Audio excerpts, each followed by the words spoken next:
guardada no coração da Catedral de Turim, atrás de um vidro blindado e envolta no silêncio da história, repousa uma peça que há séculos desperta fascínio e controvérsia.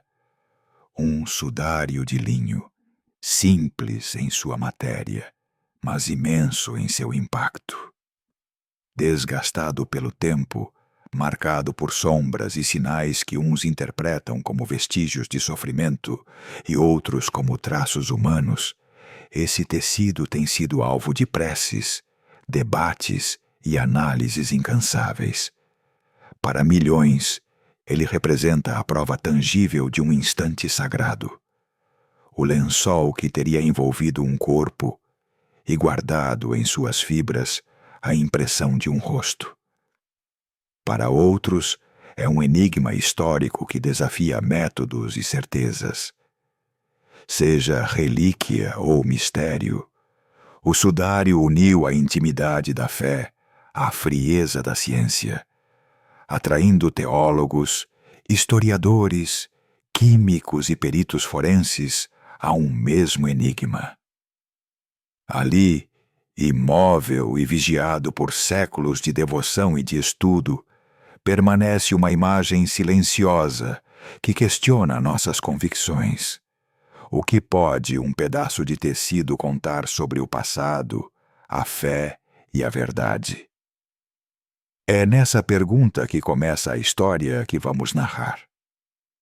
Nos tempos de Jesus, os ritos funerários combinavam devoção, praticidade e símbolos que reconhecemos hoje nos evangelhos.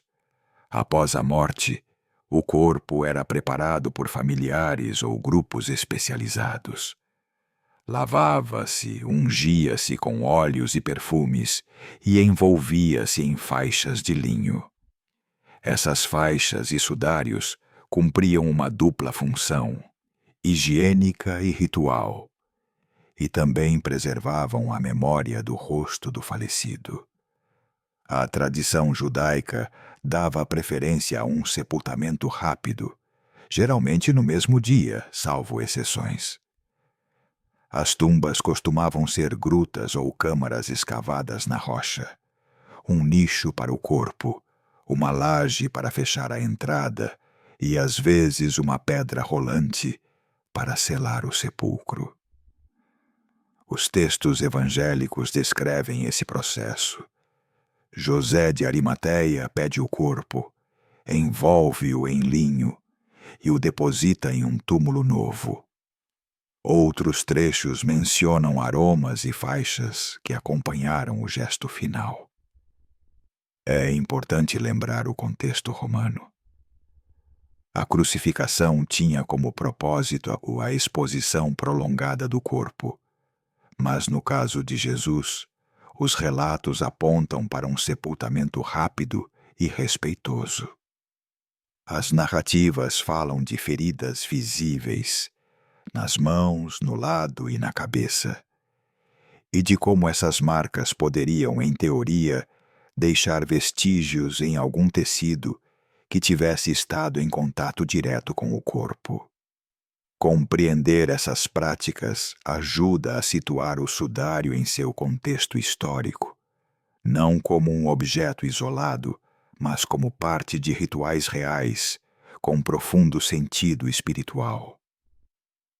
Isso explica por que, desde o início, um pano cobrindo um rosto podia se tornar ao mesmo tempo uma lembrança íntima e um objeto de assombro coletivo.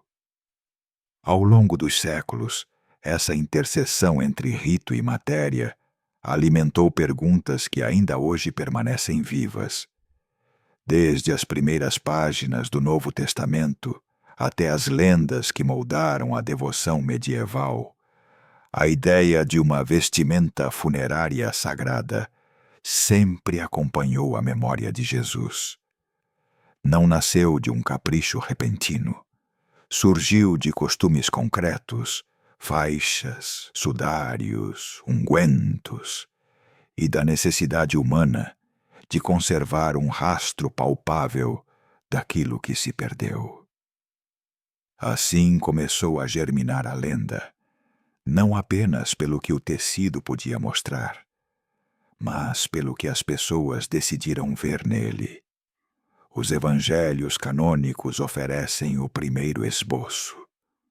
Relatos de Mateus, Marcos, Lucas e João descrevem como o corpo de Jesus foi preparado para a sepultura, envolto em linho, perfumado e colocado em uma tumba. No Evangelho de João, um detalhe chama a atenção. Além das faixas que envolviam o corpo, menciona-se um pano que cobria o rosto, um sudário, encontrado separado das demais faixas. Esse detalhe simples acendeu, nos séculos seguintes, uma chama de curiosidade. Poderia um tecido conservar a imagem de um rosto? A partir daí, a tradição não se manteve apenas nos textos. Histórias orais, testemunhos locais e tradições transformaram tecidos comuns em relíquias de valor espiritual. No final da Antiguidade e no início da Idade Média, o cristianismo desenvolveu uma forte veneração pelos objetos de contato. Pedaços de pano tocados por santos, restos de martírios, utensílios litúrgicos, todos vistos como portadores de graça. Peregrinos que viajavam a lugares sagrados esperavam levar consigo algo que unisse o visível ao invisível, uma lasca, uma pedra ou um fragmento de tecido impregnado de memória divina. Com o tempo, começaram a circular histórias mais específicas. Falava-se de panos milagrosos, imagens não feitas por mãos humanas, a cheiropoieta, que, segundo a tradição, traziam a impressão do rosto divino sem intervenção humana. Narrativas como a do Mandillion de Edessa ou a da Verônica, o pano que teria enxugado o rosto de Jesus no caminho do Calvário, não aparecem nos evangelhos, mas cresceram nas comunidades cristãs, até tornarem-se símbolos de devoção. Essas histórias, transmitidas oralmente, eram moldadas pela fé popular e pelas necessidades espirituais de cada época. A exibição pública de relíquias também respondia a dinâmicas sociais e políticas. Um bispo, um mosteiro ou uma cidade que afirmasse possuir um objeto ligado a Cristo ganhava prestígio e influência. O comércio de relíquias, as peregrinações e a liturgia reforçaram a ideia de que um tecido podia ser mais que uma matéria inerte. Podia ser testemunha muda do mistério da paixão. A imagem de um rosto impresso em tecido, apresentada como prova visível de um acontecimento transcendente, respondia à necessidade humana de ver, tocar e crer. Frente a doutrinas abstratas, a relíquia oferecia um ponto de ancoragem sensorial à fé. Assim, uma simples faixa de linho começou a acumular significados espirituais e culturais que ultrapassavam sua função original. Mas a lenda não surgiu no vazio. Alimentou-se das incertezas históricas, lacunas nos relatos, perdas de objetos, deslocamentos de comunidades e da tendência humana de buscar o concreto. Cada vez que um fragmento de pano reaparecia, fosse no Oriente ou em alguma cripta do Ocidente, novas narrativas nasciam para explicar sua origem. Alguns textos e crônicas tentaram preencher a distância entre memória e matéria. Outros a mantiveram aberta, dando espaço à imaginação. Assim, o que começou como um simples costume funerário transformou-se em mistério. O tecido passou de instrumento do luto doméstico a símbolo de presença sagrada. As primeiras alusões, as tradições orais e as reivindicações locais sobre panos divinos criaram uma rede de relatos que, com o tempo, substituiriam a dúvida pela devoção, ou pela controvérsia, conforme o olhar de quem o observasse. À medida que a lenda se fortalecia, novas perguntas surgiam. Quem detinha a verdade? Como distinguir entre memória legítima e ambição de prestígio? E, acima de tudo, que poder têm os objetos de moldar a história da fé? Essas perguntas ecoariam por séculos, até o momento em que um pano específico, documentado pela primeira vez na Europa, reacenderia o debate. Na Baixa Idade Média, o que antes era apenas rumor tomou forma pública. O tecido que hoje conhecemos como o Santo Sudário aparece pela primeira vez em registros franceses do século XIV, não escondido numa caverna do Oriente, mas exposto numa pequena igreja sob a guarda de nobres locais. Ali, em capelas e procissões, o pano deixou de ser uma lembrança íntima para tornar-se objeto de veneração coletiva. Visível, próximo, ao menos pela imaginação dos fiéis, e submetido tanto à devoção quanto às disputas entre fé e poder. As crônicas da época situam a primeira exibição pública em torno de um cavaleiro poderoso e de sua linhagem. Um guerreiro que havia lutado nas guerras de seu tempo e que, junto de sua família, abriu a capela à veneração popular.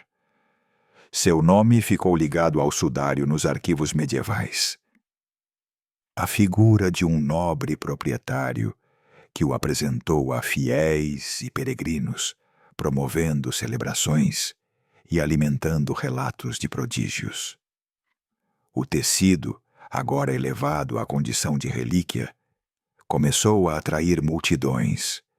Procissões, missas solenes e pequenas peregrinações multiplicaram-se ao redor de sua exposição, acompanhadas de testemunhos de curas e experiências místicas que fortaleciam a narrativa devocional.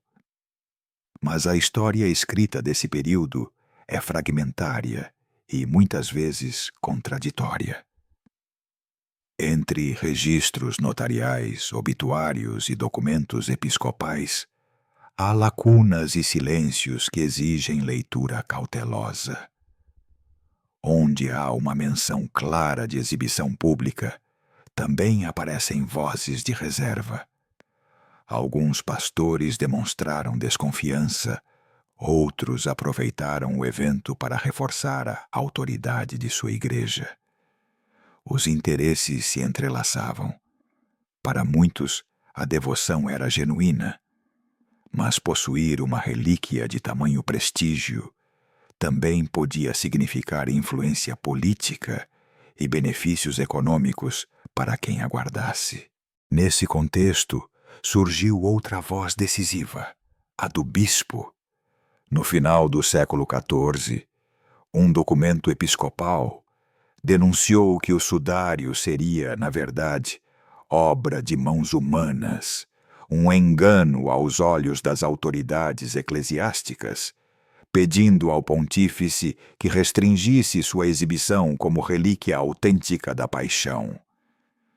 O texto é contundente.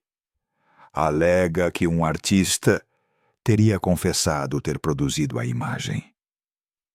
Essa denúncia, que hoje lemos como prova da complexidade da recepção histórica, na época causou abalo, confrontando a fé popular com o olhar crítico da instituição e abrindo uma disputa que duraria séculos. Apesar das acusações, o fervor do povo não cessou. O pano voltou a ser exibido. A devoção permaneceu viva, e em diversas ocasiões o sudário mudou de mãos e de sede, movido por alianças políticas e dinásticas. Com o tempo, famílias nobres e autoridades regionais perceberam que custodiar uma relíquia de tal magnitude era um capital simbólico imenso. Atraía peregrinos, conferia prestígio e funcionava como instrumento diplomático entre reinos e dioceses. Assim, o sudário entrou nos circuitos do poder, deixando de ser apenas um objeto de fé para tornar-se também um emblema de status. As descrições da época revelam o esplendor das exibições. O tecido era estendido diante do altar, ou suspenso em armações, iluminado por velas e acompanhado de cânticos. Os fiéis se amontoavam, tentando tocar, beijar, ou ao menos contemplar o que julgavam ser o vestígio do divino. Relatos de milagres, curas súbitas, visões, libertações espalhavam-se, registrados por cronistas que raramente distinguiam entre testemunho e promoção. A iconografia popular começou a incorporar a ideia de um rosto impresso em tecido. Estampas, orações e sermões ajudaram a fixar essa imagem no imaginário cristão. Ainda assim, a documentação mostra tensões. Há escrituras que registram compra, doação ou transmissão do pano, contratos que definem sua custódia, correspondências entre senhores que negociam seu destino. Esses papéis revelam que o sudário não foi apenas um milagre, mas também um bem administrado, disputado e protegido por acordos formais. Essa dimensão jurídica e política evidencia o quanto fé e poder se entrelaçavam no mundo medieval. É importante lembrar que a Idade Média não ofereceu uma resposta única sobre sua autenticidade. Fé e dúvida coexistiram. Enquanto alguns bispos pediam prudência, o povo celebrava. Essa dualidade, entre o acreditar e o desconfiar, marcou o destino do sudário pelos séculos seguintes. Assim, de capela em capela, de procissão em procissão, o tecido consolidou uma presença pública que ninguém teria imaginado quando os lençóis funerários eram simples utensílios domésticos. De objeto de luto passou a relíquia de prestígio, e com esse salto inscreveu-se numa nova trama. A das histórias que as comunidades contam sobre si mesmas. Aquilo que muitos viam como a marca do rosto do Redentor transformou-se num ponto de convergência entre classes e reinos, até chegar às mãos de príncipes e casas dinásticas. Na próxima etapa dessa jornada, o sudário deixará de ser apenas patrimônio local. Entrará nos arquivos das famílias soberanas e nos debates entre bispos e reis. E com essa passagem, novos episódios, incidentes, restaurações e controvérsias começarão a moldar a marca que hoje continuamos a tentar decifrar. Antes de seguir, quero que saibas que podes desfrutar dessas histórias de uma forma ainda mais imersiva. Na descrição do vídeo, encontrarás leituras completas para apreciar quando quiseres e pacotes de áudios narrados, sem interrupções nem anúncios, feitos para te acompanhar, seja para relaxar, para trabalhar em paz, para adormecer ou simplesmente para viajar no tempo em silêncio. O link está logo abaixo. Prosseguindo com esta enigmática peça de linho. O sudário não se contentou em ser um objeto de contemplação privada.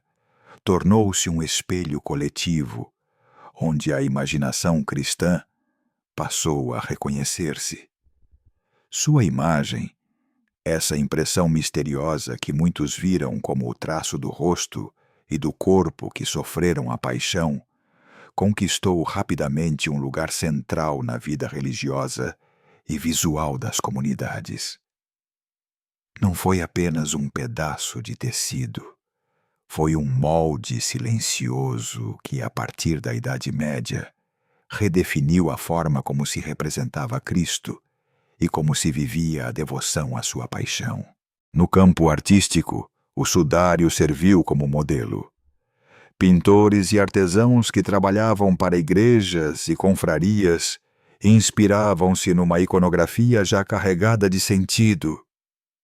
O rosto que a tradição associava ao pano, sereno apesar da dor, marcado pelas feridas e pela majestade do mártir, ajudou a uniformizar a imagem de Cristo, substituindo variantes locais e introduzindo um realismo quase forense nas representações sacras.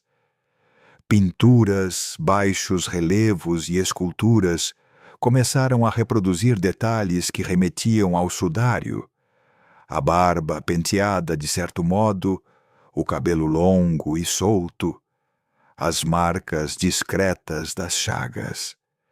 Assim, um tecido determinou a fisionomia do Redentor em incontáveis altares e devocionários. Mas sua influência foi além da forma. O sudário inspirou uma nova sensibilidade estética, uma busca pela prova, visível do sagrado. A devoção começou a preferir imagens que falassem de carne, de dor e de realidade. Essa tendência levou escultores e pintores a representar a paixão com maior verossimilhança. O sangue como sinal, as feridas como testemunhos do sacrifício, o semblante sereno como evidência da transcendência. Em muitas obras, a iconografia derivada do sudário oferecia ao fiel uma via contemplativa, um convite a perceber o divino na matéria, a reconhecer a humanidade do sagrado e a sentir, no silêncio da imagem, a memória palpável de um sofrimento transformado em fé. Na liturgia e nas práticas devocionais, o sudário também exerceu seu magnetismo. As procissões que levavam relíquias às ruas transformavam a relação entre o sagrado e a comunidade. O objeto saía de seu relicário e, por alguns instantes, fazia do templo uma extensão viva do espaço público. A exposição do pano, acompanhada de orações e ladainhas, instaurou rituais em que olhar para a tela tornou-se um gesto curativo, consolador ou expiatório. Não era incomum que, em tempos de peste, guerra ou fome, a presença do sudário se tornasse um foco de esperança e intercessão coletiva.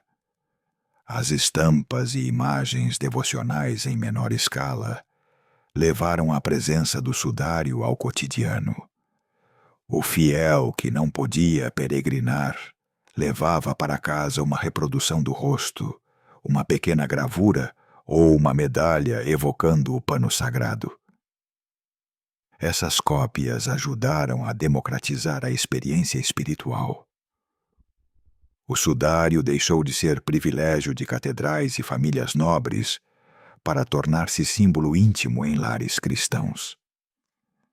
A iconografia inspirada no pano penetrou até mesmo nas capelas rurais, onde o rosto impresso em tecido passou a servir de modelo para as representações locais da paixão.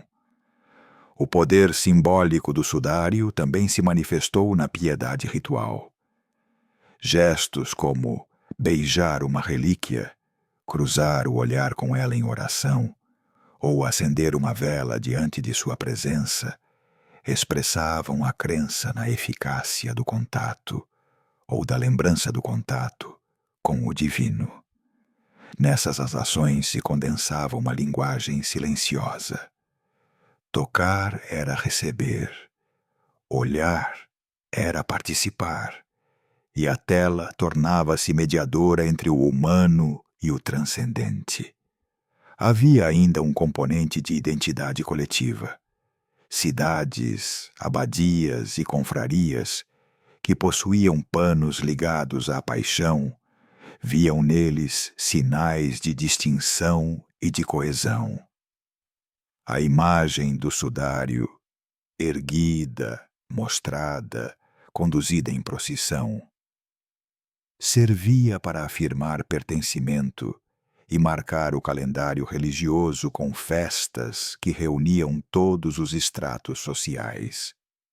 Ao mesmo tempo, a imagem do sudário despertou reações contrárias. Alguns movimentos espirituais preferiram representações menos documentais e mais contemplativas, afastando-se do realismo anatômico. Essa tensão entre o testemunhal e o simbólico enriqueceu a tradição cristã, levando artistas e teólogos a refletir sobre que tipo de imagem da fé desejavam sustentar. Mais do que um instrumento de culto ou um modelo artístico, o sudário tornou-se um narrador. Cada olhar sobre ele evocava uma história.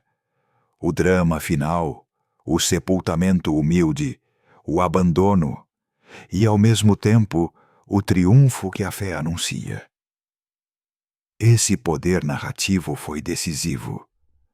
A tela não oferecia apenas uma imagem, mas um relato condensado, capaz de inspirar meditação e ensino.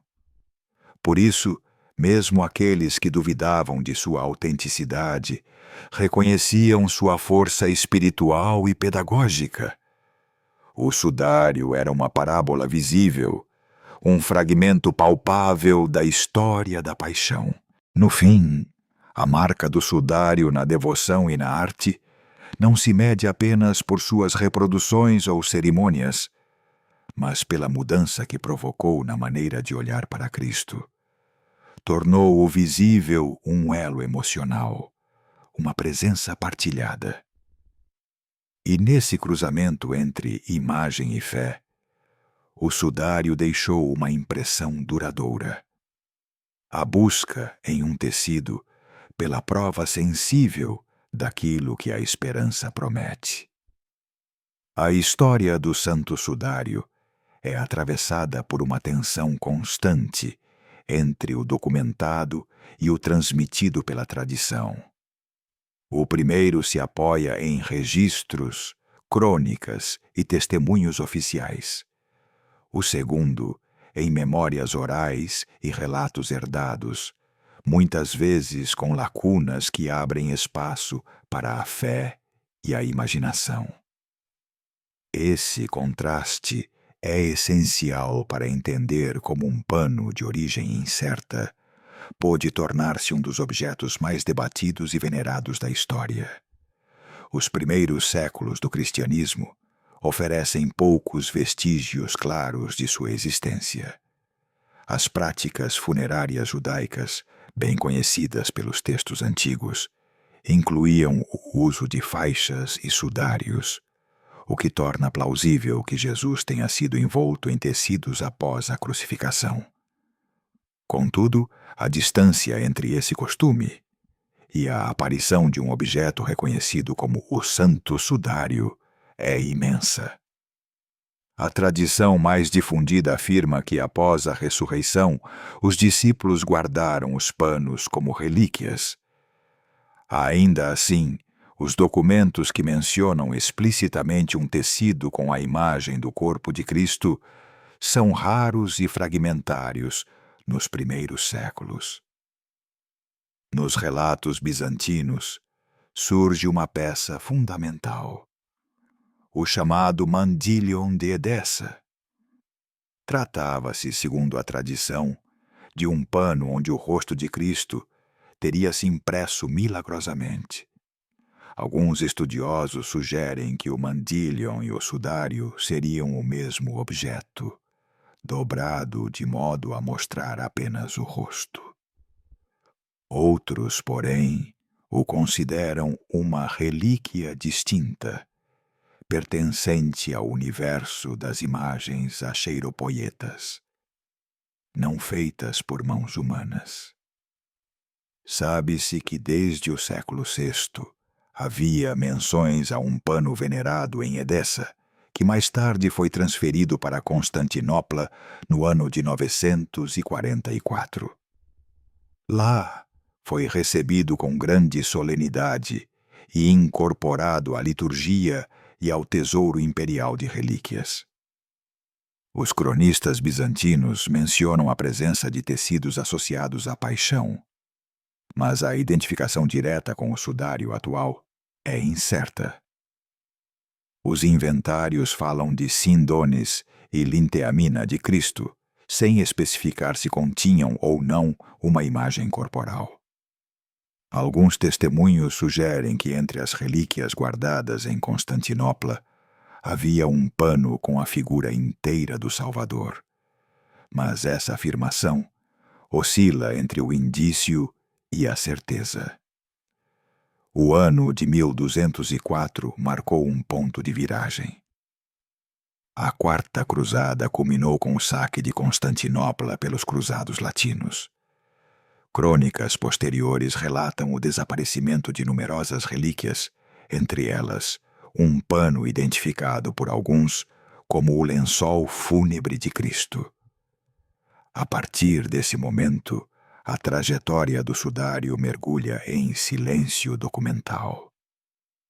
Durante mais de um século, nada se sabe com clareza sobre seu paradeiro, o que alimentou hipóteses e lendas. Uma das teorias mais aceitas é que cavaleiros cruzados teriam levado o sudário para o Ocidente, talvez pela França. É aí que entra em cena a família de Charny. Na pequena localidade de Lirey, na região da Champagne, por volta de meados do século XIV, registra-se pela primeira vez a exibição pública de uma tela apresentada como a mortalha de Cristo. O cavaleiro Geoffroy de Charny e sua esposa Jeanne de Vergy promoveram a veneração da relíquia, chegando a fundar uma colegiada para guardá-la. Esse foi um momento decisivo. Pela primeira vez há evidências tangíveis e detalhadas da presença do sudário em território europeu. Testemunhos de peregrinos, indulgências papais e controvérsias eclesiásticas. Nem todos na igreja viam com bons olhos o surgimento repentino de uma relíquia de tamanha importância, sobretudo porque faltava uma cadeia de custódia contínua e verificável desde os tempos apostólicos. Assim começava uma nova fase da sua história, entre o fervor popular e o exame rigoroso, na qual o sudário passaria a ser não apenas um objeto de fé, mas também um espelho das tensões entre crença, poder e verdade. De fato, em 1389, o bispo de Troyes, Pierre d'Arcy, escreveu uma carta célebre denunciando que o sudário seria uma falsificação pintada. Sua denúncia refletia tanto as dúvidas legítimas sobre a origem do tecido quanto os conflitos de poder em torno de sua exibição. Apesar das objeções, a devoção popular não enfraqueceu. O sudário continuou a ser levado em procissão, reproduzido em estampas e reverenciado em peregrinações, até integrar-se profundamente no imaginário da paixão. Com o tempo, a relíquia passou para as mãos da poderosa Casa de Saboia, que assumiu sua custódia em 1453. A partir desse momento, o percurso do pano ganhou estabilidade sob a proteção de uma das dinastias mais influentes da Europa. Os Saboia transferiram o sudário para diferentes cidades, primeiro Chambéry, depois Turim, e mandaram construir capelas especialmente destinadas à sua guarda. O incêndio de Chambéry, em 1532, pôs à prova a resistência do tecido.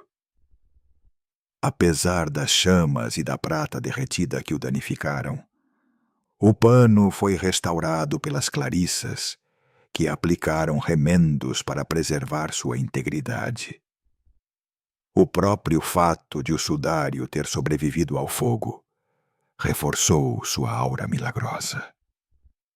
Desde então, sua história se confundiu definitivamente com a de Turim, cidade que se tornaria sua morada permanente quando os Saboia ali estabeleceram sua corte, no século XIV.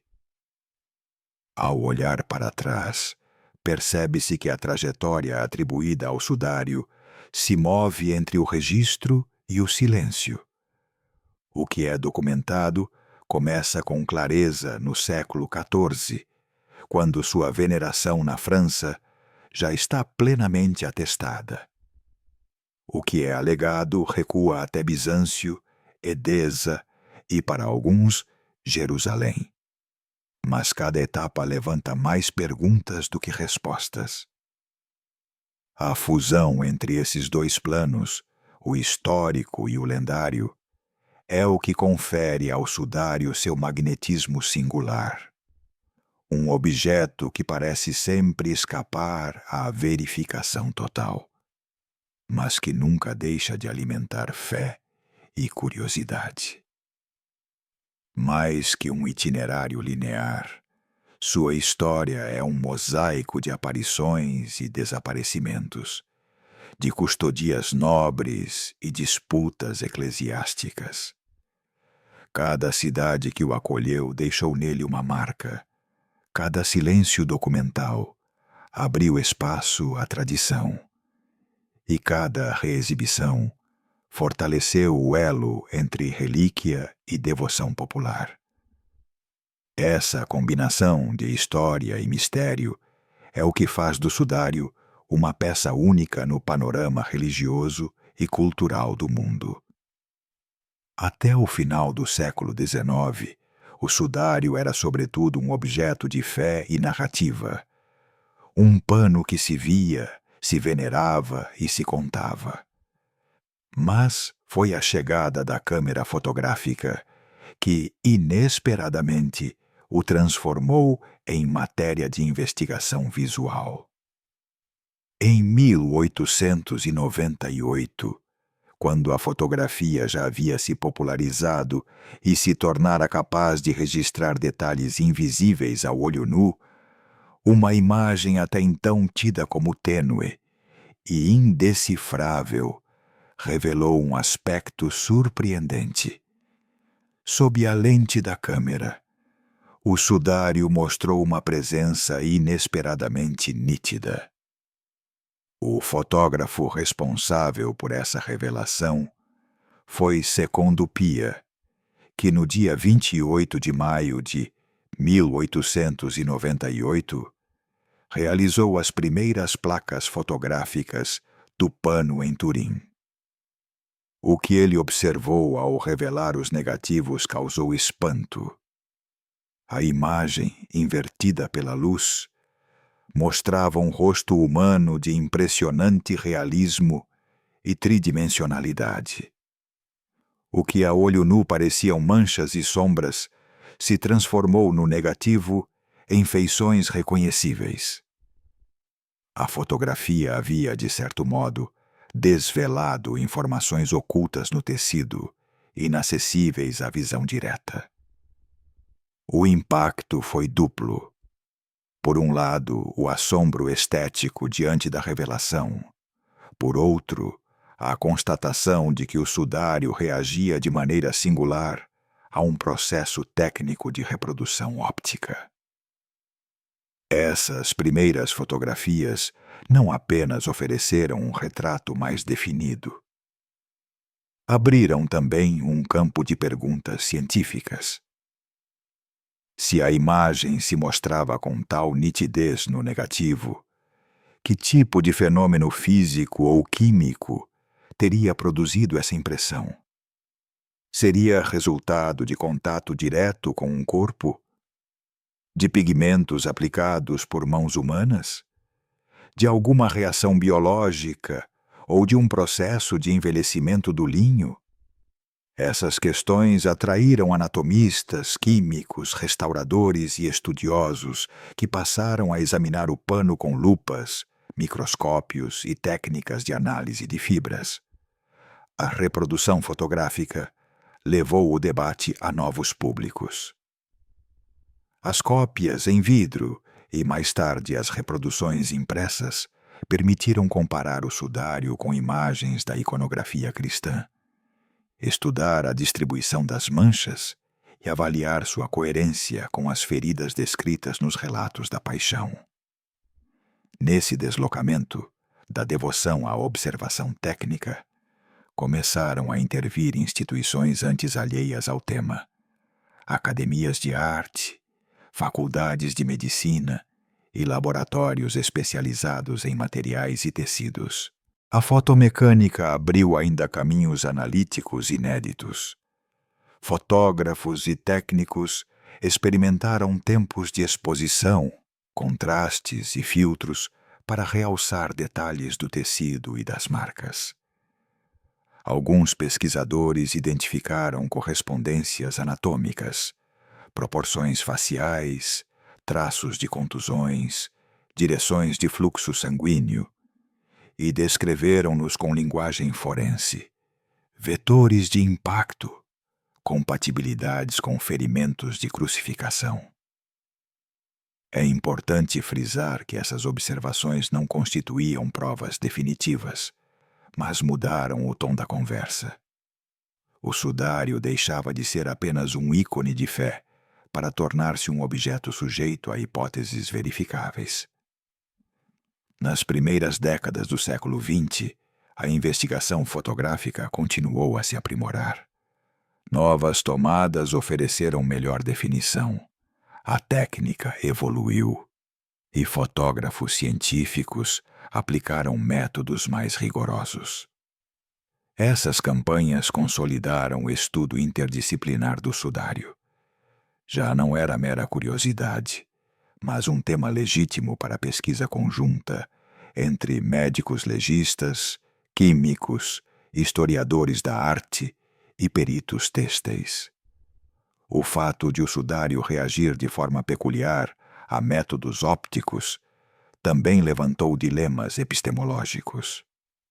Para alguns, a revelação fotográfica reforçava a hipótese de um fenômeno extraordinário. Se a imagem se comporta como um negativo, não indicaria isso uma origem não convencional, talvez impossível de replicar por técnicas medievais conhecidas? Para outros, as mesmas evidências sustentavam o ceticismo. A fotografia poderia amplificar sujeiras, remendos e envelhecimento, ou produzir ilusões visuais, formas reconhecíveis onde há apenas padrões aleatórios. Ambos os lados, contudo, compartilhavam uma certeza. A tecnologia havia deslocado o debate da esfera da crença para o terreno dos métodos, e esse deslocamento democratizou a discussão. O que antes se decidia em sínodos ou cortes passou a circular em revistas científicas, universidades e jornais. O pano deixou de ser uma relíquia distante para tornar-se um problema aberto à observação empírica. A reação pública oscilou entre a admiração e a dúvida. Para uns, a nitidez do negativo era a prova do sagrado. Para outros, sinal de um engenho humano engenhosamente disfarçado. E assim, a sábana de Turim entrou definitivamente na era moderna, onde fé, ciência e imagem passaram a se refletir umas nas outras, em busca de uma verdade que, até hoje, continua a oscilar entre o visível e o mistério. Na prática, a fotografia não resolveu as grandes perguntas, mas as tornou muito mais precisas. O fato de o sudário apresentar um efeito negativo, perceptível por meio de placas fotográficas, obrigou os estudiosos a examinar a natureza do material, a possível presença de pigmentos, vestígios orgânicos e a coerência entre a imagem e a anatomia representada. Essa fase inicial de investigação lançou as bases de uma disciplina experimental em torno do pano. Um campo onde óptica, medicina forense, história da arte e ciência dos materiais se entrelaçam em torno de um mesmo enigma. Ainda assim, o fascínio pelas primeiras imagens fotográficas permanece como um marco decisivo. A câmera transformou o sudário de objeto de culto em objeto de estudo. Esse giro não dissolveu a devoção, nem solucionou as dúvidas. Apenas ampliou o horizonte de interlocutores e de métodos, levando a questão da autenticidade e da origem do pano a ser discutida tanto nos bancos da igreja quanto nas bancadas dos laboratórios. Desse encontro entre fé e técnica, nasceriam nas décadas seguintes estudos ainda mais complexos, mas a centelha que transformou sombras em rosto foi, sem dúvida, a fotografia. O santo sudário deixou de ser apenas uma relíquia venerada quando a ciência começou a observá-lo de perto. De repente, o pano tornou-se um objeto técnico, sujeito a perguntas concretas sobre seu tecido, sua imagem e as manchas que o cobrem.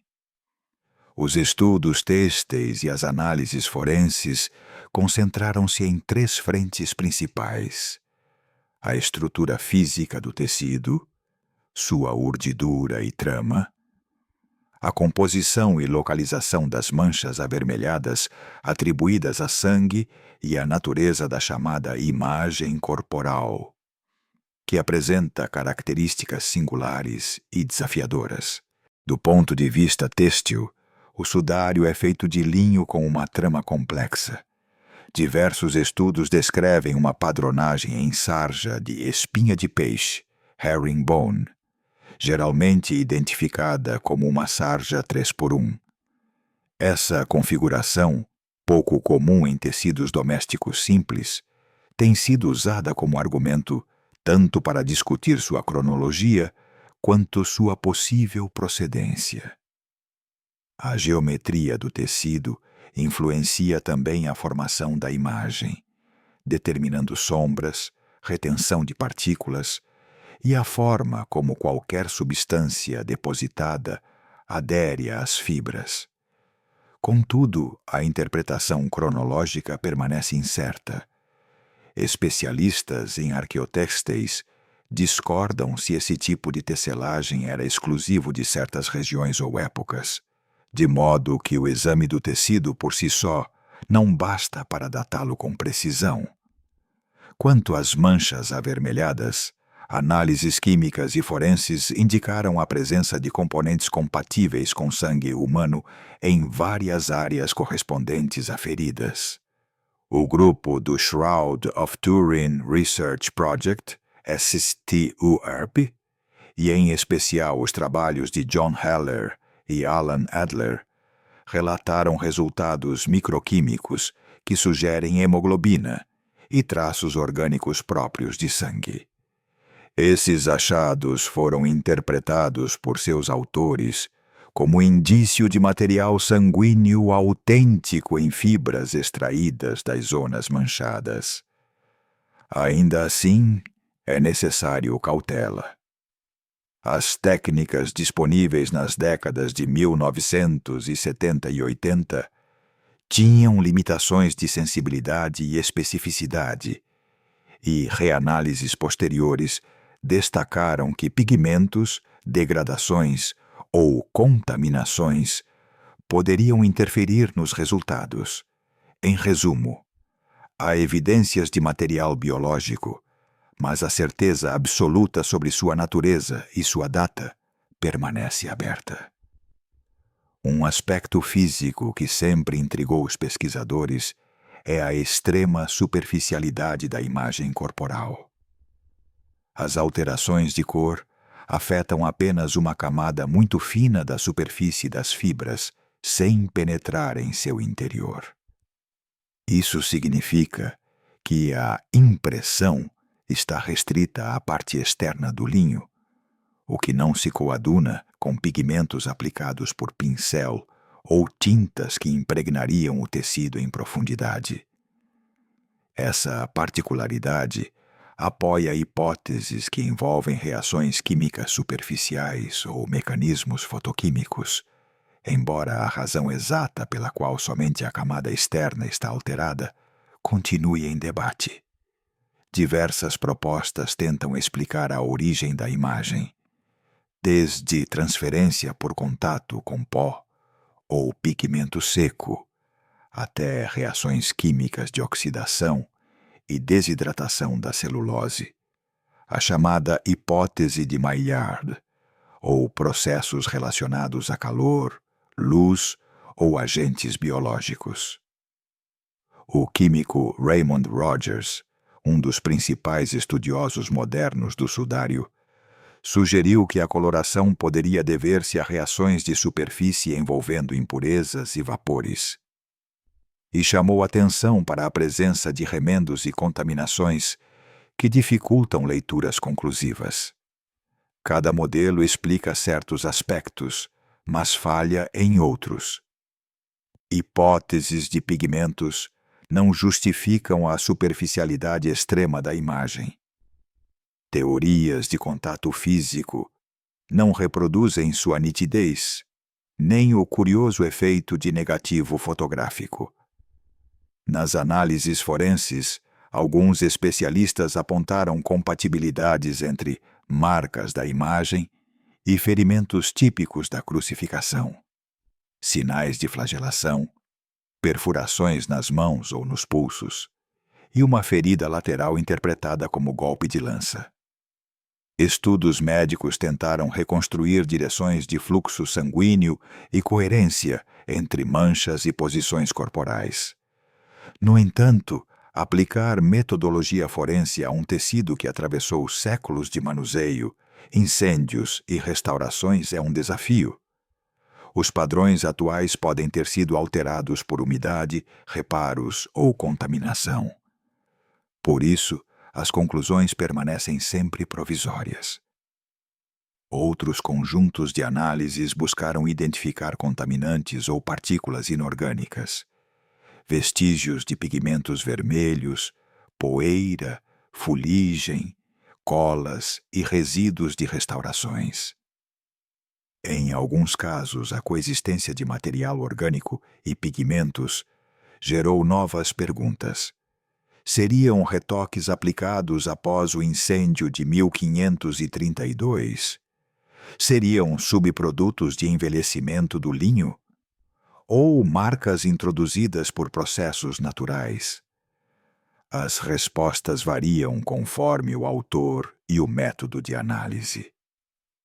É essencial lembrar os limites de qualquer investigação. O sudário é um objeto histórico, manipulado, exposto a diferentes ambientes e submetido a coletas parciais. As amostras disponíveis são pequenas, as técnicas evoluem e os resultados dependem fortemente das condições de coleta. Assim, a soma das evidências têxteis, químicas e forenses compõe um quadro fascinante, mas não definitivo.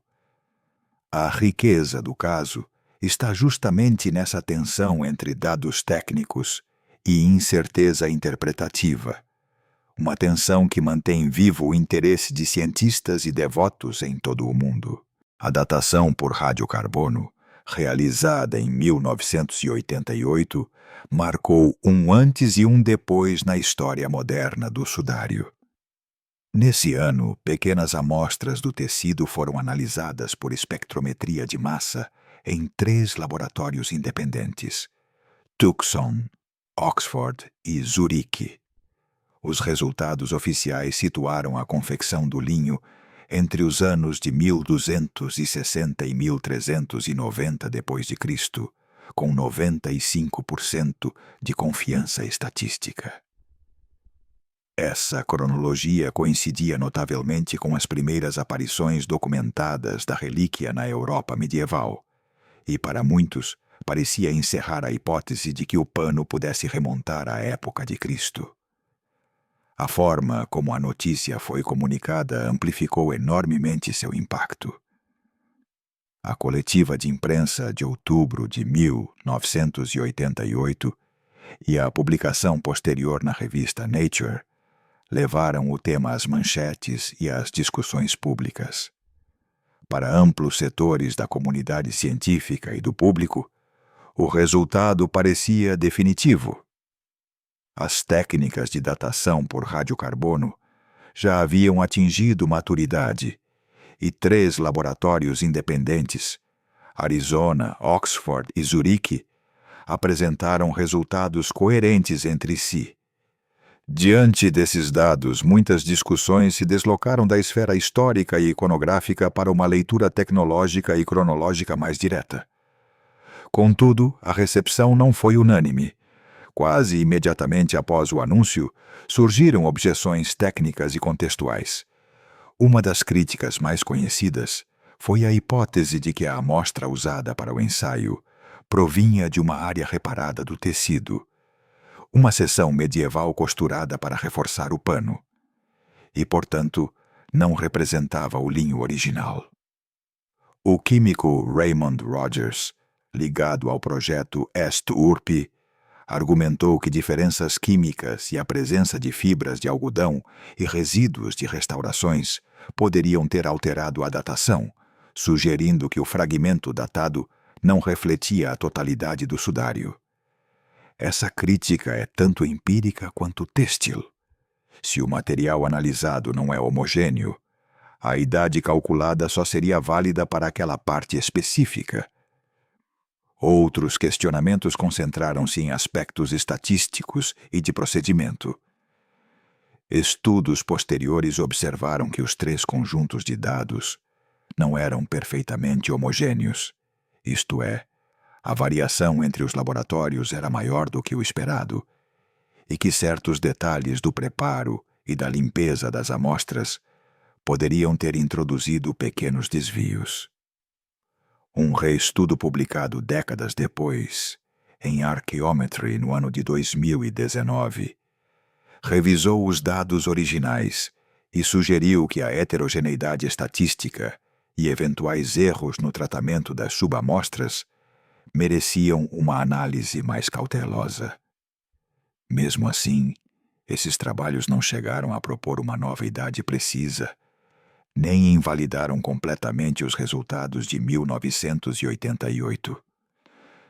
Também foram aventadas hipóteses alternativas de contaminação.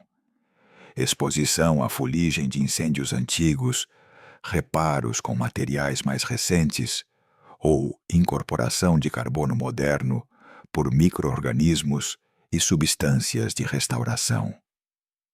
Alguns modelos teóricos, como o enriquecimento por monóxido de carbono ou contaminação biológica, foram testados experimentalmente, mas até hoje nenhuma dessas hipóteses demonstrou de forma reprodutível que tais fatores poderiam deslocar a data em vários séculos.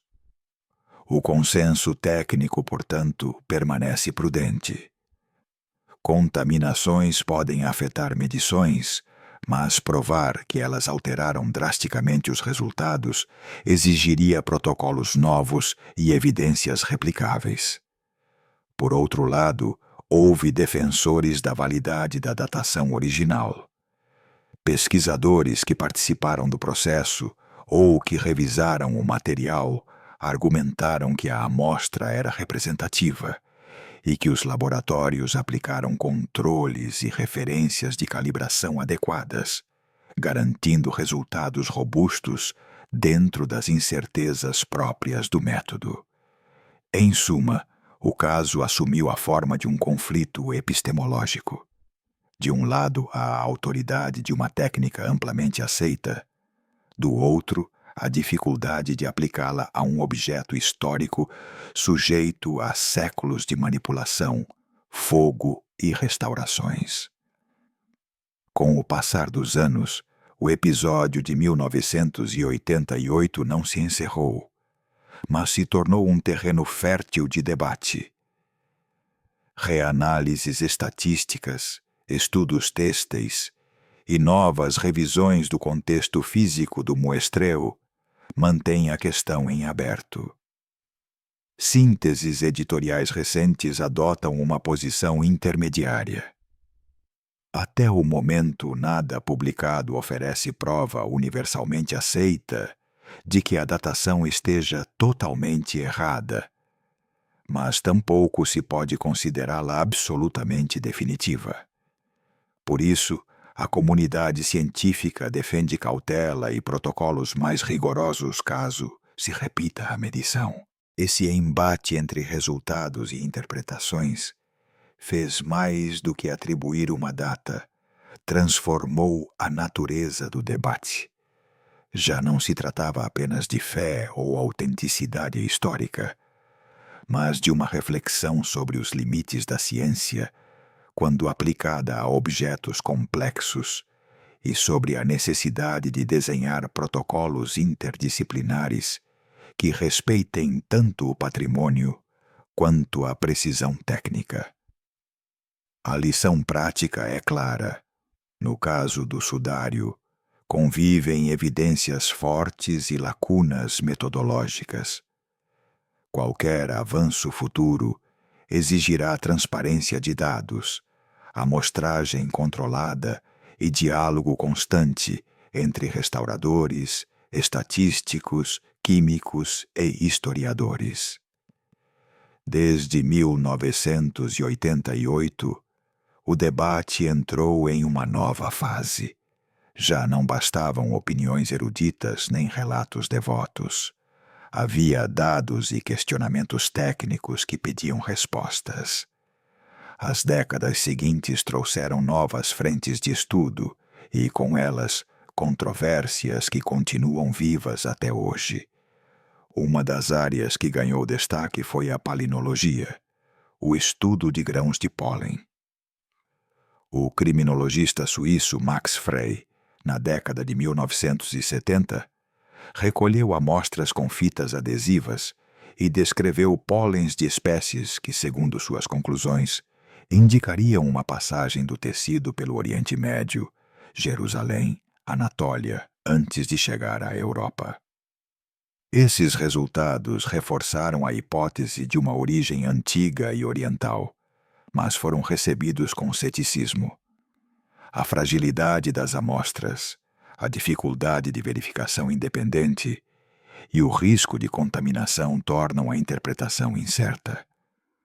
Assim, os estudos de pólen sugerem possibilidades interessantes, mas não constituem prova conclusiva. Outra linha de pesquisa que despertou atenção foi a análise da imagem. Experimentos realizados nos anos 70 com o analisador VP8 revelaram que a fotografia do sudário produz um relevo tridimensional, algo incomum em pinturas tradicionais. Pesquisadores como John Jackson e Eric Jumper interpretaram isso como evidência de que a intensidade da imagem varia conforme a distância entre corpo e tecido. Esse fenômeno sustentou hipóteses de formação não pictórica. No entanto, essa codificação tridimensional não prova um evento milagroso. Apenas indica que a relação entre tonalidade e profundidade exige explicação técnica consistente e reproduzível. No campo químico e espectroscópico, surgiram abordagens modernas, FTIR, Raman e outras técnicas vibracionais, para caracterizar a imagem e possíveis resíduos orgânicos. Pesquisadores como Giulio Fanti e seus colaboradores aplicaram espectroscopia e testes mecânicos para propor estimativas de idade. Outros grupos utilizaram os mesmos métodos para buscar compostos compatíveis com sangue ou pigmentos inorgânicos. A diversidade de resultados mostrou algo fundamental. Diferentes métodos produzem indicadores diferentes, e suas interpretações raramente convergem. Por isso, a espectroscopia trouxe dados valiosos, mas não uma resposta final. Em última instância, o estudo do sudário de Turim tornou-se um espelho da própria relação entre fé e ciência. Um território onde a precisão técnica e o mistério simbólico coexistem, cada um lançando luz e sombra sobre o outro. O capítulo das reparações e da contaminação ocupa um lugar central nas objeções à datação de 1988. Algumas análises químicas e microscópicas, entre elas as apresentadas por Raymond Rogers e seus colaboradores, sustentaram que as amostras utilizadas na datação continham fibras de algodão e resíduos de um revestimento gum dye mordant, ausente nas partes principais do tecido. Para os que defendem essa interpretação, isso indicaria que o fragmento datado não era representativo do pano inteiro e que, portanto, poderia ter deslocado a idade estimada para um período mais recente. Em contrapartida, os defensores do muestreu original argumentam que os procedimentos de seleção e limpeza foram rigorosos e que os resultados dos 3 laboratórios mostraram coerência dentro das incertezas próprias do método. Assim, a questão da homogeneidade do material e do papel das reparações continua sendo um ponto técnico crucial. A esses debates somam-se questões estatísticas e procedimentais. Reanálises dos dados originais e estudos sobre a variabilidade entre subamostras de 1988 apontaram uma heterogeneidade maior do que a esperada, levando alguns especialistas a propor revisões dos cálculos ou novos testes com protocolos mais controlados. Publicações recentes têm defendido transparência total sobre as condições de amostragem e experimentação, e sugerido a realização de análises não destrutivas ou amostragens mais amplas, sempre mediante autorização dos custódios e sob padrões interdisciplinares. A controvérsia persiste porque as perguntas são, em essência, multidisciplinares. O sudário não é apenas um objeto têxtil. É também história, liturgia, restauração, contaminação ambiental e a ação de mãos humanas em diferentes épocas. Cada campo, a palinologia, a análise têxtil, a química, a forense, a estatística, oferece uma peça do quebra-cabeça, mas nenhuma disciplina, isoladamente, pode compor o quadro completo sem suscitar objeções de outras áreas. Além disso, o pano passou por incêndios, reparações e manipulações documentadas, o que acrescenta camadas de complexidade a qualquer interpretação baseada em pequenas amostras. Por isso, o debate não deve ser visto como um confronto entre crentes e céticos, mas como um processo técnico e cultural. Uns pedem mais evidências e rigor metodológico. Outros apontam indícios que merecem explicação. O fato essencial é que, mesmo com os avanços instrumentais, fotografia digital, espectroscopia avançada, análise estatística, ainda não existe um protocolo interdisciplinar universalmente aceito que permita afirmar com absoluta segurança a época exata do tecido ou a natureza inequívoca das manchas. Enquanto não houver consenso sobre métodos e amostragem, as controvérsias científicas continuarão a alimentar tanto o fascínio público quanto o interesse acadêmico. Em última instância, o sudário serve como um caso exemplar sobre os limites da ciência aplicada ao patrimônio. Obriga-nos a pensar como combinar técnicas diversas, como respeitar o valor espiritual de um objeto, e ao mesmo tempo, como desenhar experimentos que sejam convincentes para a comunidade científica. Essa tensão entre o desejo de conhecer e o dever de preservar é, em grande medida, o motivo pelo qual o debate permanece vivo até hoje. A história do Santo Sudário não se conta apenas através de manuscritos, análises e debates científicos. Ela se revela também em seu próprio tecido, nas cicatrizes deixadas por séculos de acidentes, incêndios e reparações. Observar esses danos é compreender a dimensão mais tangível e humana do objeto. A de um linho que, além do mistério, sobreviveu como matéria frágil, vulnerável ao tempo e às circunstâncias. O episódio mais lembrado nesse sentido ocorreu em 1532, na Capela de Chambéry, na Saboia. Um incêndio deflagrou-se na igreja, onde a relíquia era guardada em um relicário de prata. O calor do fogo fez com que parte do cofre derretesse e caísse sobre o tecido dobrado, criando queimaduras em forma de triângulos repetidos ao longo do pano. O evento foi tão dramático que quase resultou na perda total da peça. A rápida intervenção dos guardiões da relíquia evitou a destruição completa, mas deixou um padrão de queimaduras e orifícios ainda visível em todas as reproduções modernas. Pouco depois, em 1534, realizou-se uma das intervenções mais conhecidas.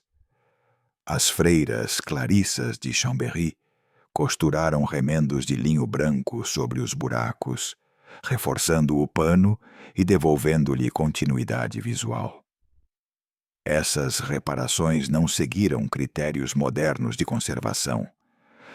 Eram uma solução prática para restaurar a integridade da relíquia e permitir sua veneração. Desde então, o sudário deixou de ser apenas o original.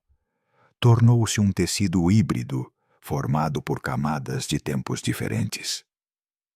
Paradoxalmente, esses remendos prolongaram sua vida, mas também complicaram os estudos posteriores, já que os fios adicionados não correspondem à fibra primitiva. Com o passar dos séculos, outros incidentes deixaram marcas menores, mas cumulativas. Manchas de água das tentativas de apagar incêndios, dobras acentuadas pelo armazenamento, fuligem, poeira e desgaste causado pelo toque de fiéis e custódios. Todos esses elementos fazem parte do que os especialistas chamam de biografia material de um objeto. No caso do sudário, não se trata de um pano imaculado, mas de um testemunho vivo, composto de camadas de tempo e de devoção. Na era contemporânea, a conservação da relíquia passou a ser regida por critérios científicos. No final do século XIX, após a famosa fotografia de Secondo Pia, cresceu a consciência de que o pano exigia cuidados específicos. No entanto, a intervenção mais significativa da época moderna ocorreu em 2002, quando restauradores autorizados removeram os remendos aplicados pelas Clarissas quase 500 anos antes. A decisão gerou debate. Para uns, retirar os parches era libertar o tecido original. Para outros, era apagar parte de sua história material. O trabalho incluiu também a colocação de um novo suporte têxtil para garantir estabilidade. Essas intervenções modernas foram acompanhadas de documentação fotográfica minuciosa e análises detalhadas das fibras, oferecendo aos estudiosos uma visão mais clara da estrutura original. Porém, revelaram também uma verdade incômoda. Toda restauração, por mais cuidadosa que seja, modifica a forma como o objeto será visto e estudado no futuro.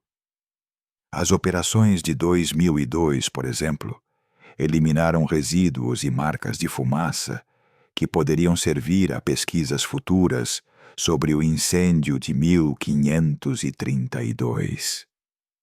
Assim, os danos e as restaurações do Santo Sudário recordam-nos que estamos diante de um objeto vivo na história, não de uma relíquia congelada no tempo. Suas queimaduras, seus remendos e suas costuras não são simples imperfeições. São cicatrizes que narram a tentativa de gerações inteiras de proteger o que consideravam sagrado. E, ao mesmo tempo, são um aviso aos estudiosos. Qualquer análise deve reconhecer que o pano é um palimpsesto de fibras originais, acréscimos, manchas e resíduos que atravessaram séculos. Um corpo material, onde o tempo e a devoção deixaram inscrita sua própria história. Assim, o valor dessas marcas materiais não é apenas técnico, mas também profundamente humano. Elas falam de guardiões que enfrentaram incêndios desesperados, de freiras que, com agulha e linha, salvaram um pedaço de tecido chamuscado, e de cientistas modernos que debatem como equilibrar preservação e respeito pela história. Em cada uma dessas intervenções se reflete a tensão constante entre devoção, ciência e conservação. Um lembrete de que, além do mistério de sua origem, o sudário é também um objeto que sobreviveu graças ao cuidado e, por vezes, à imprudência dos homens. No campo da fé, o Santo Sudário ocupa um lugar singular. Está na fronteira entre o visível e o invisível, entre o que pode ser tocado e o que se crê por convicção interior. Para milhões de fiéis, não é apenas um pano com marcas enigmáticas, mas um ícone da paixão de Cristo, uma janela silenciosa para o sofrimento e a esperança da ressurreição. A tela, com sua imagem difusa e suas manchas, não oferece palavras, mas em seu silêncio, muitos encontram uma profundidade espiritual que nenhum tratado teológico poderia igualar. Dentro da tradição católica, o sudário nunca foi proclamado como dogma, nem é exigido dos crentes que o aceitem como prova material da ressurreição. A posição oficial da Igreja é prudente. Reconhece-se seu valor devocional e encoraja-se sua contemplação como apoio à fé, sem declarar de maneira definitiva sua autenticidade. É nesse espaço de ambiguidade que se move a experiência religiosa de quem o venera. Não se trata de provar, mas de deixar-se tocar pelo que a imagem evoca. As exibições públicas na Catedral de Turim têm sido momentos carregados de simbolismo. Milhares de peregrinos comparecem não para confirmar dados, mas para rezar diante do que consideram uma representação palpável do amor e do sacrifício de Cristo. Para muitos, o sudário é um quinto evangelho, não escrito com palavras, mas impresso em fibras de linho, capaz de comunicar a experiência da cruz de forma imediata e sensível. A devoção popular se expressa em silêncios, lágrimas e orações que transcendem qualquer afirmação científica. Na teologia cristã, o sudário serve como lembrete de que a fé não se apoia apenas em documentos antigos ou tradições, mas também em símbolos que acompanham a jornada espiritual. Ao longo da história, a liturgia sempre utilizou objetos materiais, cruzes, imagens, relíquias, como pontes para o divino. O sudário, nesse sentido, tornou-se uma dessas pontes privilegiadas. Não substitui o Evangelho, mas o ilumina, o torna próximo, quase tangível. Ainda assim, há vozes críticas dentro da teologia. Alguns lembram que a essência do cristianismo não repousa em relíquias, mas no anúncio da salvação e na vida comunitária. A busca por provas físicas, dizem, pode desviar o olhar do essencial, a fé em Cristo ressuscitado. Sob essa ótica, o sudário é respeitado como objeto histórico e devocional, mas não ocupa lugar central. O interessante é que, mesmo diante dessas diferenças, o pano funciona como um ponto de encontro. Para os que acreditam em sua autenticidade, ele é um testemunho direto. Para os mais céticos, um símbolo que inspira reflexão e oração. E para os indecisos, um lembrete de que a fé sempre oscila entre certezas e mistério, entre o que se vê e o que se crê. No campo ecumênico surgiram também interpretações variadas.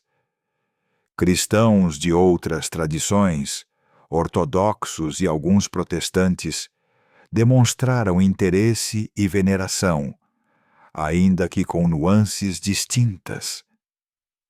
Para muitos ortodoxos, o valor do sudário se aproxima do dos ícones, uma imagem que transmite presença espiritual. Entre os protestantes, predomina uma postura mais crítica quanto à veneração de relíquias, embora alguns o vejam como um comovente testemunho do sofrimento humano de Jesus. Além das fronteiras confessionais, o sudário desperta perguntas de alcance universal. Como se materializa a lembrança do sagrado? Por que o ser humano busca objetos tangíveis para sustentar sua fé? Nesse sentido, o sudário de Turim fala não apenas do cristianismo, mas da necessidade humana de encontrar símbolos visíveis que expressem o invisível. Ao contemplá-lo, alguns veem um tecido marcado por séculos de história, outros a própria marca do Filho de Deus. Mas em ambos os casos nasce a mesma experiência: assombro, recolhimento e silêncio. Um espaço onde a razão se detém e o coração fala. O sudário, em última instância, torna-se um espelho da fé. Não impõe respostas, apenas convida cada um a confrontar sua própria crença, sua própria busca. Assim, na perspectiva religiosa e teológica, o santo sudário permanece como um sinal de tensão e de esperança. Não pretende substituir a fé, tampouco contradizê-la. Antes, a acompanha, como uma marca que atravessa os séculos e continua a convidar ao silêncio, à oração e à contemplação. Ao longo dos séculos, o sudário de Turim foi objeto não apenas de veneração e estudo, mas também de teorias e especulações que vão do plausível ao extravagante. Seu caráter enigmático, a dificuldade de datá-lo com precisão e a força de sua imagem transformaram-no em terreno fértil para hipóteses alternativas e, por vezes, para narrativas conspiratórias. Entre as teorias mais conhecidas está a da falsificação medieval. A partir dos resultados da datação por radiocarbono de 1988, que situaram o pano entre os séculos XIII e XIV, muitos estudiosos defenderam que o sudário teria sido criado na Idade Média, talvez como relíquia devocional destinada a atrair peregrinos. Nessa hipótese, a imagem seria uma pintura ou um engenhoso artifício artístico. Experimentos com pigmentos, técnicas de têmpera e até métodos de fotografia primitiva, com substâncias conhecidas na época, tentaram reproduzir o efeito, mas nenhum conseguiu replicar integralmente as propriedades ópticas e anatômicas da imagem. Ainda assim, a ideia de uma origem medieval continua forte, sobretudo porque as primeiras menções documentais do sudário datam justamente desse período. Outra variação dessa linha propõe que o sudário seja uma obra de arte intencional, mais que um engano, um ícone criado não para enganar, mas para inspirar devoção. Nessa perspectiva, ele se aproxima dos ícones bizantinos, imagens carregadas de simbolismo teológico, não necessariamente concebidas como retratos realistas. Assim, o pano poderia ter nascido como expressão artística que, com o tempo, foi investida de aura sagrada. Há também hipóteses que recorrem a fenômenos naturais. Alguns cientistas sugerem que a imagem poderia ter se formado por reação química entre o corpo em decomposição e o linho, gerando uma espécie de impressão por contato. Outros aventam a possibilidade de descargas elétricas ou luminosas em circunstâncias extraordinárias. Esses modelos, embora engenhosos, enfrentam desafios técnicos. Não há consenso sobre que combinação de processos poderia gerar simultaneamente uma imagem superficial, com negativo fotográfico e detalhe tridimensional, como a que o sudário apresenta. Num plano mais especulativo, existem teorias que recorrem a intervenções desconhecidas. Alguns propõem que a imagem teria sido gerada por uma espécie de radiação emitida durante a ressurreição. Uma hipótese que mistura fé e ciência num terreno impossível de comprovar. Outros, porém, avançam ainda mais, postulando explicações extravagantes. Visitas extraterrestres, experiências alquímicas secretas ou fenômenos energéticos sobrenaturais. Essas versões extremas carecem de qualquer evidência concreta, mas continuam a circular com facilidade, sobretudo em meios populares e na internet, justamente porque exploram o fascínio do mistério e o encanto do proibido. Mas por que essas teorias, mesmo as mais improváveis, ganham tanta força? Em parte porque o Santo Sudário toca um ponto sensível, a relação entre o sagrado e o verificável. Para os crentes, a possibilidade de autenticidade reforça a fé. Para os céticos, a hipótese de uma fraude engenhosa resolve o enigma sem recorrer ao milagre. E para muitos outros, o sudário é um espelho cultural, um campo onde se projetam inquietações coletivas, o medo do engano, a necessidade de provas tangíveis do divino e o desejo de acreditar no extraordinário. Além disso, o próprio debate científico alimentou a suspeita. O contraste entre os resultados do carbono 14 e outros estudos que apontam evidências contraditórias abriu espaço para interpretações alternativas. Cada lacuna documental, cada silêncio ou discrepância técnica se transforma em terreno fértil para narrativas paralelas. Tratar essas hipóteses com seriedade significa reconhecer o que tem de sugestivo, mas também seus limites. A maioria carece de base empírica sólida e se apoia mais em especulação do que em dados verificáveis. Contudo, não se pode descartá-las como meras curiosidades. Fazem parte da história de recepção do sudário, das leituras e reelaborações que cada época projetou sobre ele. No fim, mais do que oferecer respostas, essas teorias revelam até que ponto um antigo pedaço de linho pode refletir nossas dúvidas, medos e esperanças coletivas. Nos últimos séculos, e especialmente na Era Moderna, o santo sudário deixou de ser apenas um objeto de veneração e debate religioso para tornar-se um fenômeno cultural de alcance global.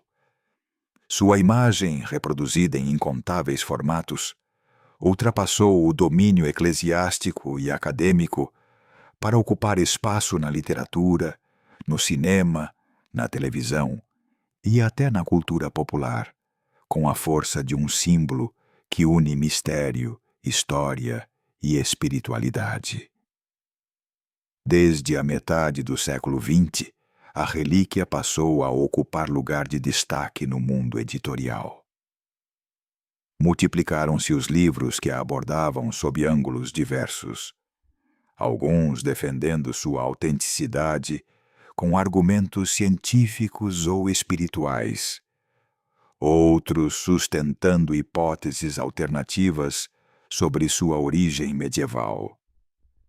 Essas obras não apenas alimentaram a discussão entre especialistas, mas também alcançaram o grande público, tornando-se best-sellers em mais de uma ocasião. Assim, o sudário passou a circular como um enigma acessível a qualquer leitor curioso. O crescimento dos documentários televisivos na segunda metade do século XX deu novo fôlego à sua fama. Programas de grandes redes internacionais exploraram o tema com dramatizações, entrevistas e recriações históricas, apresentando-o como o mistério mais estudado do cristianismo. Essas produções tiveram um duplo efeito: aproximaram a relíquia de milhões de lares e, ao mesmo tempo, reforçaram a sensação de que o mistério permanecia sem solução. A imagem em negativo, com seu halo espectral, parecia feita sob medida para a televisão. Hipnótica e inesgotável, fascinando tanto fiéis quanto céticos. As grandes exposições em Turim marcaram outro capítulo decisivo dessa história cultural. Cada mostra pública atraiu multidões e contou com a presença de pontífices, fortalecendo o peso espiritual da relíquia. Mas, além da dimensão religiosa, esses eventos tornaram-se verdadeiros acontecimentos sociais e midiáticos. A imprensa internacional os cobre como espetáculos globais, transmitindo imagens ao vivo, entrevistas com peregrinos e debates entre especialistas.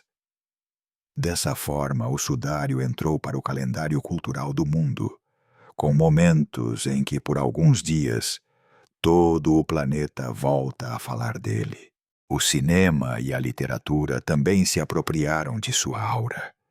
Desde romances históricos centrados na busca por relíquias, até thrillers contemporâneos que o envolvem em conspirações, o sudário aparece como elemento narrativo que combina fé, mistério e aventura.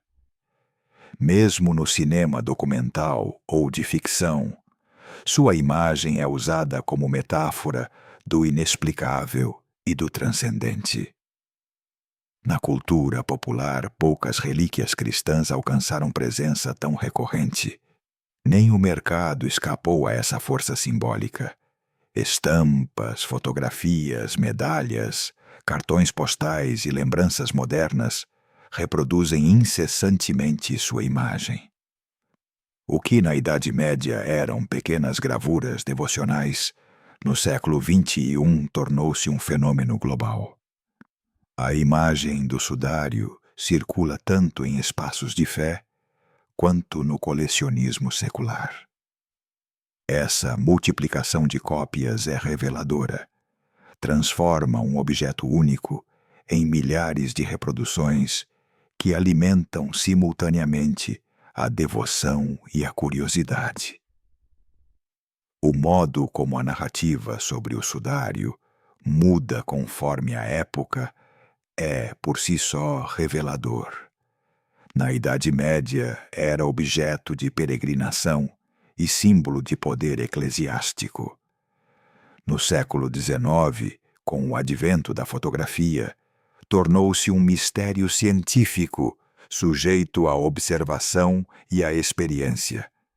No século XX, virou estrela midiática, presente em jornais, documentários e debates televisivos. E no século XXI, na era digital, converteu-se em fenômeno global. Discute-se em fóruns, redes sociais e vídeos de divulgação, oscilando entre devoção, racionalidade, espetáculo e viralidade. Em suma, o Santo Sudário já não pertence apenas à esfera religiosa, nem ao domínio dos especialistas. Ele faz parte do imaginário coletivo contemporâneo, um símbolo que, independentemente de sua origem, conseguiu fixar-se na cultura popular como poucos objetos históricos. Sua força não reside apenas no que possa ser comprovado cientificamente, mas na capacidade de gerar histórias, emoções e reflexões que continuam a ressoar no coração da sociedade atual. Depois de atravessar séculos de debates, incêndios, restaurações e controvérsias científicas, o Santo Sudário sobrevive como um objeto profundamente carregado de significado. Hoje, ele se conserva na Catedral de São João Batista, em Turim, onde permanece desde o final do século XVI. Está sob custódia da Igreja Católica, mais especificamente do arcebispo de Turim, e, em sentido mais amplo, é considerado parte do patrimônio espiritual e cultural de toda a Igreja. A tela repousa em uma capela especialmente preparada para sua proteção. Após o incêndio de 1997, que danificou parcialmente a capela de Guarini e colocou em risco o relicário, as medidas de segurança foram reforçadas. Atualmente, o sudário está guardado em uma urna hermética e à prova de fogo, sob controle rigoroso de temperatura, umidade e pureza do ar, para evitar qualquer deterioração. Essa urna permanece coberta por um tecido opaco, de modo que o pano raramente é exposto à luz. Um cuidado silencioso que garante que, mesmo invisível, continue a habitar o mistério. As ocasiões em que o sudário é mostrado ao público são excepcionais e costumam estar ligadas a aniversários significativos ou a decisões papais que oferecem ao mundo a oportunidade de contemplá-lo. Essas ostensões, como são chamadas oficialmente, tornaram-se momentos de grande repercussão mediática e de enorme afluência de peregrinos. A mais recente, de caráter público, ocorreu em 2015, por ocasião do bicentenário do nascimento de São João Bosco, quando milhões de pessoas viajaram a Turim para ver o lençol, ainda que à distância e por poucos minutos. O impacto dessas exibições não se mede apenas em números. Para muitos participantes, trata-se de uma experiência espiritual intensa que ultrapassa a curiosidade histórica ou científica. Quem espera por horas em longas filas descreve um ambiente de recolhimento, silêncio e oração, em contraste com o bulício habitual dos grandes eventos. Nesse contexto, o sudário converte-se em catalisador de fé, um sinal que convida à contemplação e à meditação sobre a figura de Jesus e o seu sofrimento, independentemente de ser considerado uma relíquia autêntica ou um símbolo de extraordinária potência.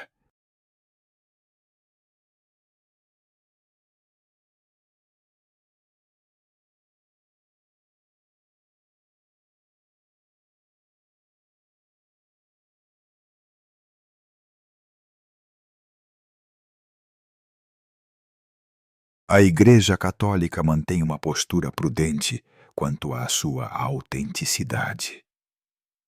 Desde o século XX, insiste-se que o sudário não é objeto de fé obrigatória. Nenhum católico é chamado a aceitá-lo como prova física da ressurreição.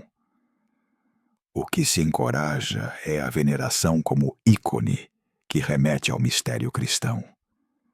Por isso, as ostensões públicas não se apresentam como confirmação científica, mas como ocasião pastoral. Essa forma de apresentá-lo permite que a exposição atraia crentes e não crentes, cada qual encontrando motivos próprios de interesse. Em tempos recentes, a custódia também soube dialogar com os novos meios de comunicação. Em 2020, durante a pandemia de Covid-19, quando as peregrinações estavam suspensas, organizou-se uma ostensão virtual. O sudário foi mostrado pela televisão e por transmissões online, possibilitando que milhões de pessoas no mundo o vissem de suas casas.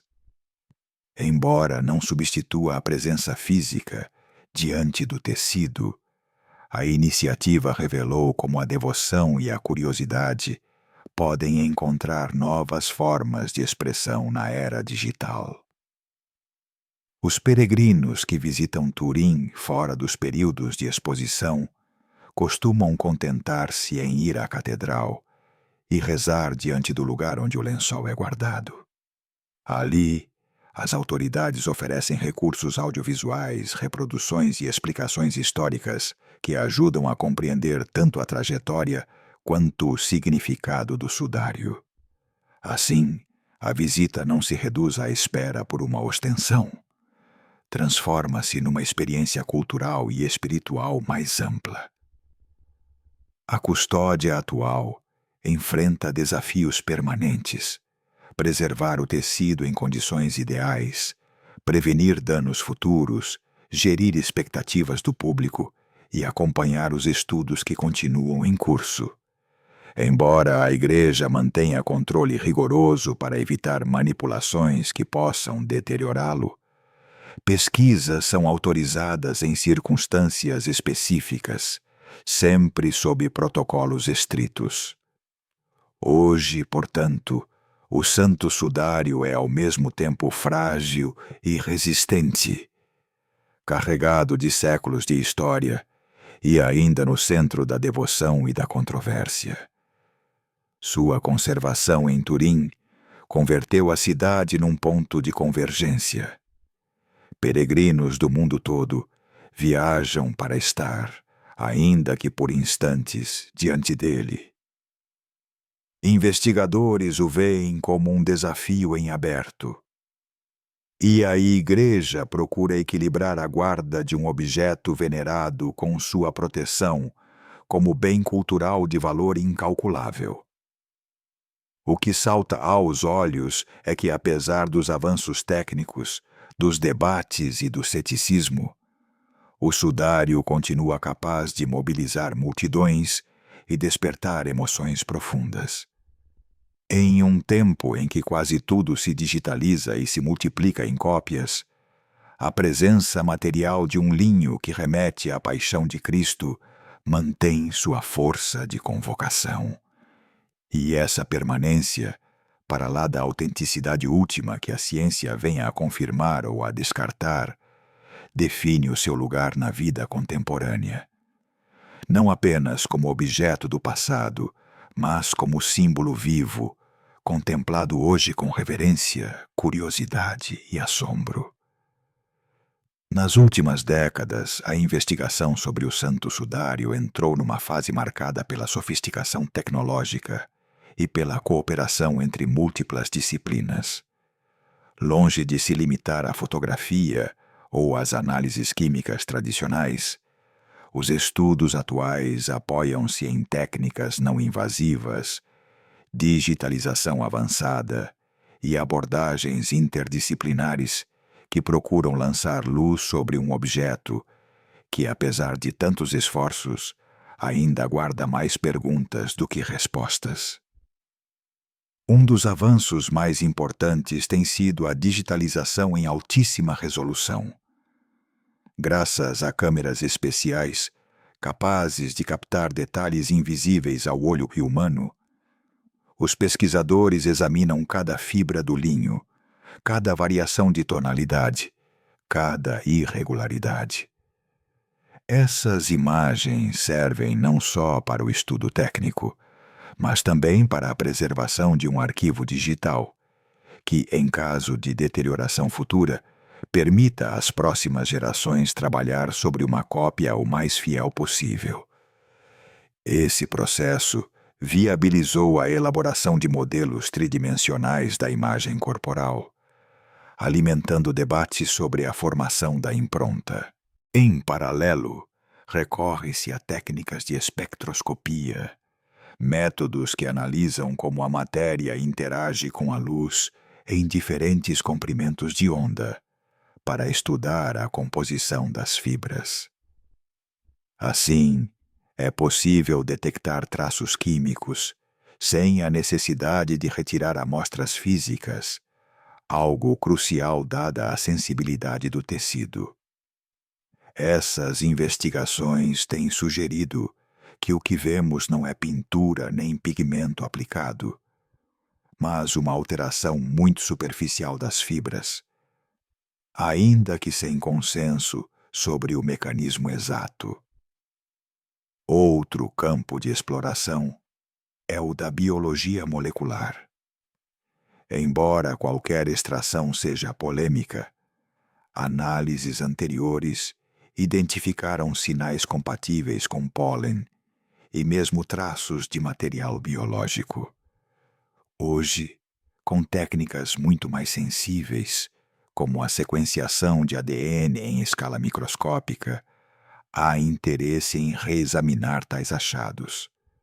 Contudo, a autoridade eclesiástica é extremamente cautelosa. A prioridade é a conservação, e toda intervenção com contato direto é avaliada com máximo rigor. A informática também transformou o panorama. Algoritmos de inteligência artificial permitem processar imagens, detectar padrões e comparar os dados do sudário com outros tecidos históricos. Essas ferramentas oferecem a chance de descartar hipóteses ou fortalecer correlações, sempre com o risco de depender em excesso de interpretações estatísticas. O mais interessante é que, pela primeira vez, as pesquisas não dependem de especialistas isolados. Equipas de físicos, químicos, biólogos, informáticos, historiadores da arte e conservadores trabalham em conjunto. Desse modo, o sudário tornou-se um objeto exemplar para a ciência interdisciplinar. Não se trata apenas de uma questão religiosa ou histórica. É também um desafio metodológico. Como estudar algo que não pode ser manuseado livremente, que carrega um simbolismo singular e que, ao mesmo tempo, concentra tantas expectativas públicas? Cada passo precisa equilibrar o desejo de obter respostas com a responsabilidade de não pôr em risco um objeto insubstituível. Entre as perguntas que continuam em aberto, destacam-se várias. Como se formou a imagem com tamanho nível de detalhe superficial? Qual é a idade exata do tecido? considerando as objeções à datação de 1988? Que parte das supostas marcas biológicas é realmente autêntica e qual resulta de contaminações acumuladas ao longo dos séculos? E talvez a mais profunda: como interpretar este objeto de modo que fé e ciência possam dialogar, sem que uma tente impor-se sobre a outra? As respostas não parecem imediatas. Muitos pesquisadores concordam que, mesmo com a tecnologia mais avançada, o sudário dificilmente oferecerá um veredito simples. E talvez aí resida seu caráter mais singular: obrigar a convivência entre a curiosidade científica e o respeito pelo mistério. A prudência, nesse sentido, é uma lição constante. Há quem observe que, para além dos resultados, o próprio processo de investigação do sudário traz benefícios valiosos. Estimula a inovação em métodos de conservação, promove o diálogo entre disciplinas e recorda que a ciência também possui limites. Ao mesmo tempo, mantém acesa a centelha da curiosidade, esse motor que moveu gerações a dedicar tempo, recursos e paixão para compreender um lençol de 4 metros que continua desafiando as explicações definitivas. Assim, o Santo Sudário no século XXI não é apenas um objeto do passado, mas também um laboratório do presente. Representa a interseção entre história, fé e ciência, e seu estudo reflete a busca humana por sentido diante daquilo que resiste a ser classificado. Diante dele, o investigador e o crente encontram um terreno comum, o da admiração e da consciência de que ainda há muito a descobrir. O sudário de Turim percorreu um caminho extraordinário. De rumores e tradições antigas na memória cristã, até tornar-se um dos objetos mais estudados do planeta. Foi venerado em altares, questionado em laboratórios e contemplado por milhões de pessoas que, em silêncio absoluto, se detiveram diante de sua imagem enigmática. Sua trajetória revela mais que a história de um tecido. Expressa a maneira como os seres humanos buscam certezas em meio à dúvida, consolo em meio à perda e sinais de transcendência no cotidiano. Ao longo dos séculos, o sudário foi testemunha muda de guerras, incêndios, restaurações e debates que se acenderam com igual fervor em igrejas e universidades. Cada época o interpretou à sua maneira. Relíquia sagrada, possível fraude, objeto de devoção popular, caso científico ou símbolo cultural. Nenhuma dessas leituras conseguiu esgotá-lo por completo. Sempre resta um fragmento de mistério que escapa às definições. Talvez por isso continue tão poderoso. Num mundo saturado de dados e explicações, esse pedaço de linho nos recorda que há perguntas que não se resolvem com números nem com experimentos. Para alguns, é a marca do sofrimento e da ressurreição de Cristo. Para outros, um artefato medieval que espelha a criatividade e a fé dos que o criaram. E para muitos, simplesmente um enigma histórico que continua a nos interpelar desde o passado. O certo é que, independentemente das conclusões individuais, o Santo Sudário inspirou diálogos improváveis entre disciplinas e crenças, entre tradição e modernidade. Impulsionou avanços na conservação, marcou a iconografia religiosa, despertou peregrinações e deixou sua marca na cultura contemporânea. Talvez seu maior legado seja lembrar-nos de que fé e razão não precisam se enfrentar, mas podem coexistir na busca compartilhada por sentido. No silêncio da Catedral de Turim, o tecido repousa atrás do vidro, como um espelho no qual cada visitante projeta sua própria pergunta. E nesse reflexo, o sudário continua cumprindo sua função mais profunda: manter viva a inquietação, o assombro e a esperança de que por trás das fibras gastas pelo tempo ainda pulsa uma história que jamais se esgota. E antes de encerrar, lembra-te de que na descrição deste vídeo encontrarás os pacotes de narrações disponíveis para download, para desfrutares dessas histórias sem interrupções nem anúncios, quando e onde quiseres. Se esta viagem pelos mistérios do Santo Sudário te pareceu interessante, convido-te a inscrever-te no canal, deixar o teu gosto e partilhar nos comentários a tua opinião. Relíquia sagrada, obra humana ou enigma não resolvido. O teu apoio torna possível continuar a criar mais conteúdos como este. Obrigado por assistir e até o próximo vídeo.